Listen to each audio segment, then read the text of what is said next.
Room, সেখানে আড্ডা গল্পের ছবি তো প্রায়শই দেখা যায়, কিন্তু মদের আসর, হ্যাঁ এরকমই একটা ছবি দেখাবো আপনাদের, যে ছবি ইতিমধ্যেই ভাইরাল।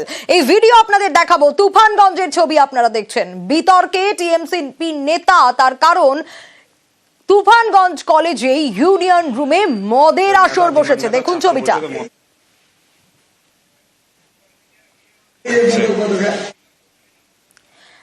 আর এই ছবি বা এই ভিডিও ইতিমধ্যেই ভাইরাল, আর সোশ্যাল মিডিয়ায় এই ভিডিও ভাইরাল হতেই নানা বিতর্ক তৈরি হয়েছে।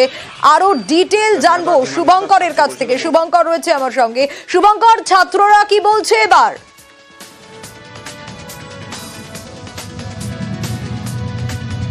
দেখো সোনিয়া, তো তোমাকে বলে রাখি, একদম ভর দুপুরে কলেজে ক্লাস চলাকালীন কলেজেরই ইউনিয়ন রুমে বসে মদ খাচ্ছে একজন টিএমসিপি নেতা। আর এই ছাত্র নেতার মদ খাওয়ার এই ভিডিও সোশ্যাল মিডিয়ায় ভাইরাল হতেই চাঞ্চল্য ছড়িয়ে পড়ে, হইচই বেঁধে যায় তুফানগঞ্জ কলেজে। প্রশ্ন উঠেছে যে ভর দুপুরে কলেজের মধ্যে ক্লাস চলাকালীন কি করে একজন ছাত্র নেতা ইউনিয়ন রুমে বসে মদ খাচ্ছে। গোটা বিষয়টি নিয়ে ইতিমধ্যেই আন্দোলনের ডাক দিয়েছে এবিভিপি। তবে এই যে ছাত্রনেতা, সেই ছাত্রনেতা তার বিরুদ্ধে যে ওঠা অভিযোগ, সেই অভিযোগ অস্বীকার করেছে।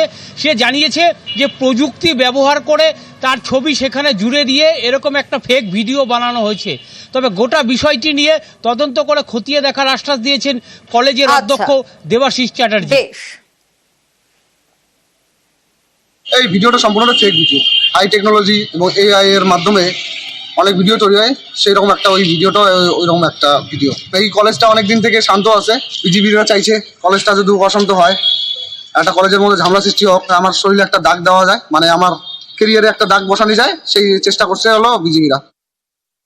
ভিডিও ভাইরাল হয়েছে যে বিষয়টা নিয়ে, সেটা আমার জানা নেই। আর আমি যদি এটা সত্যতা প্রমাণিত হয়, আমি এটা যাচাই করবো।